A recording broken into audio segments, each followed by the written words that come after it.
Сәлем достар, үздік педагог каналына қош келдіңіздер. Сіздермен бірге Әйгерім Дәулетиярқызы. Сұрақ көп, мақсат дөп. Бүгінгі мақсат экранда көрсетіліп тұрған типтегі видеоларды жасаудың жолымен таныстыру. Әрине, бұл мұғалімдер үшін аса қажет және маңызды. Ашық сабақта болсын, кез келген конкурсқа қатысқан күннің өзінде әртүрлі креативті видеолардың өтімді болатыны айдан анық. Ендеше назарларыңыз менде болсын, менен кейін қайталап жасап көріңіздер. Google'дың іздеу жолағына Random Forest деп жазып, міндетті түрде Google аккаунт арқылы тіркеліп алсаңыздар болады. Экранда көрсетіліп тұр. Продолжить батырмасын басасыздар. Болды. Тіркелді. Енді бір қызығы, бұл Random Forest'тің көптеген функциялары бар. Бірақ біз соның ішінде қазір жасанды интеллект жасап беретін видеоны қалай әзірлеуге болатын жолын көрсететін боламын.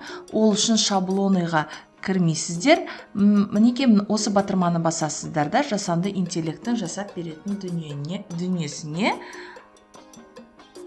қарық боламыз. Сонымен исследуйте ИИ-ді бастық, превратите идеи в видео за считанные минуты шықты. Яғни мына жердегі күлгін түсті басамыз.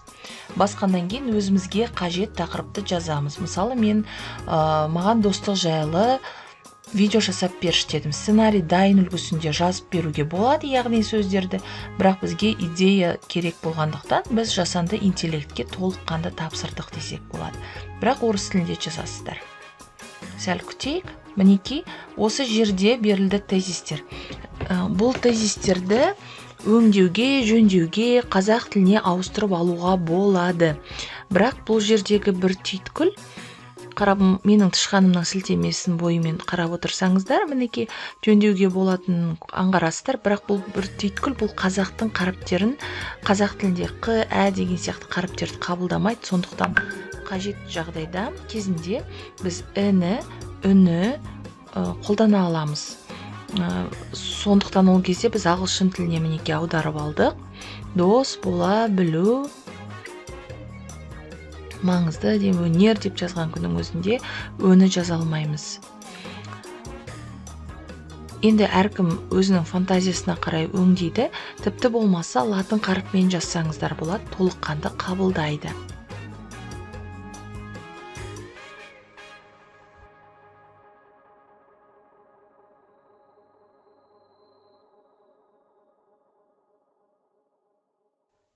Дәл осы видеоның басында мысал ретінде көрсетілген видеороликке мән бердіңіздер ме, аңғардыңыздар ма? Ол жерде қазақ тілінде жазылған болатынды, арнайы қоршауларда жазылған тезистер. Оны мен CapCut'та өңдеп алдым. Сіздерде тура солай Random Forest'те жасап алып, артынан CapCut'қа қайта салып өңдеп алуларыңызға болады. Кейбір мамандар оны InShot'та жасайды, кейбірі Camtasia'да жасайды. Әрине, әртүрлі видеоредакторлар бар, солардың бірін тегін пайдалана отырып, креативті түрде видеоны жасап шығаруға әбден болады.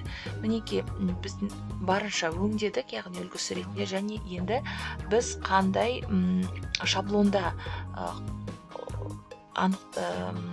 қандай кейіпкерлерде дейміз ба, мінекей сары сөз түсінде бар, әртүрлі таңдап алуға болады. Енді генерация жасалып жатыр, күтеміз. Аз ғана қалды. Бір жақсы Random Forest'тегі видеоларды толыққанды жүктеп алуға болады. Видеоға қарап отырсаңыздар, оны да көре аласыздар. Қажет емес жерін қиып тастауға, тіпті видеоның өзінде де қайта өңдеуге болатынын көресіздер. Мінекей экранның сол жағында әртүрлі настройкалары бар, яғни баптаулары. Соның ішіне өзіңіз таңдап отырып, тегін нұсқасын алсаңыздар болады. Бұл Random Forest'тің ақылы нұсқасы да бар, онда водяной знак болмайды. Тегін нұсқасында әрине водяной знак жүретін болады. Бірақ өте қызықты, сондай бір адамды қызықтыратындай, оқушыны қызықтырып алып кететіндей видеоларды дайындай аласыздар. Мінекей, мен қазір өңдеп жатырмын, тіпті аудионы да жазып жатырмын. Сол аудионың өзін қоюға болады, тіпті жасанды интеллект өзі дыбыстайды. Ол дыбыстарды алып тастауларыңызға болады. Тышқанымның сілтемесіне қарап отырсаңыздар, көп нәрсені аңғаруға болады.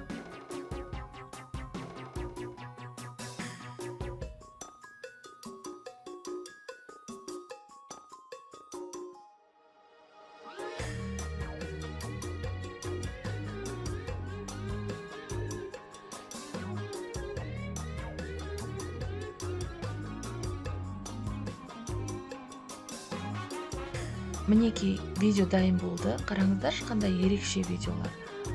Диалог ретінде де көрсетілген. Толыққанды видео өңделмегендіктен сөздерінде кішкене байланыс болмауы мүмкін. Болайы адал достар, көрдіңіздер ме? Қ оқымағандықтан осылай көрсетіп тұр. Дегенмен де мінекей екі достың бір-бірімен әңгімелесіп сауық кешінде отырғандай жасалды. Мультяжный кейіпкерлер ғой бұлар енді.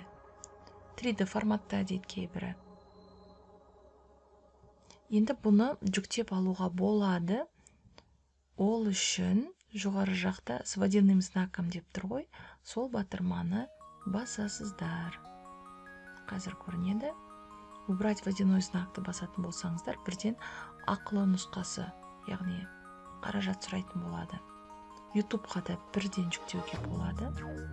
Бірақ ол бізге тиімсіздеу. Сілтемесін де жібере салуға болады. Тіпті болмаса. Ал негізі бізге көшіріп алған дұрыс.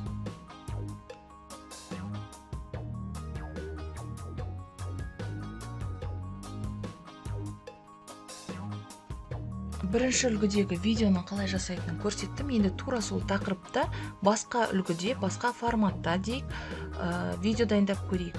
Видео о дружбе деп жаздым. Жасанды интеллект бірден өзінің нұсқасын ұсынатын болады.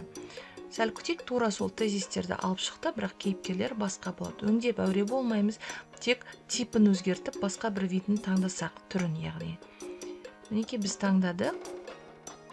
Енді бұл жерде тіпті әсерлі болып шығады. Видео қолмен ұстағандай, өшіргендей қолмен, өшіргішсіз ақ, переходтары да ерекше. Мінекей біз бірден көк сілтемені басып, с водяным знакымды бастық, генерация жасап жатыр. Видео бірден дайындалып жатыр, мінекей көресіздер. Тура солай көшіріп алуға, YouTube-қа жүктеуге, немесе сілтемесінде жібере салуға болады. Бұл видеолар әдемі жасалу үшін, жылдам жасалу үшін әрине бізге интернеттің жылдамдығы аса маңызды. Сәл күтейік, жүктеліп жатыр.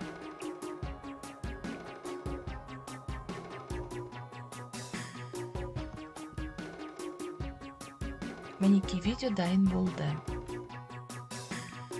Тура сол алгоритммен, водяной знакмен бірге көшіріп аламыз, себебі бізге ақылы нұсқасы қажеті жоқ, загрузкеге барып түседі. Енді жасанды интеллектке тағы да бір басқа үлгіде тура осы тақырыптағы видеоны жасатып көрейік. Мінекей дайын болды, үлгісі мынадай. Көз тартарлықтай. Настоящие друзья познаются в беде. Дружба – это путь к росту. Интересы укрепляют дружбу. Друзья, они бывают старые, новые. Дружба – это взаимопонимание и уважение. Дружба под испытанием. Искусство прощения и компромисса. Дружба приносит радость. Мінекей осылай цените дружбу и моменты деп дайын видеоларды сабақта қолдана аласыздар. Әрине қазақша үлгісіне қалай аудару керек екендігін мен сіздерге көрсеттім. Каналға тіркеліп лайк басып, комментарий жазуды ұмытпаңыздар. Сау болыңыздар.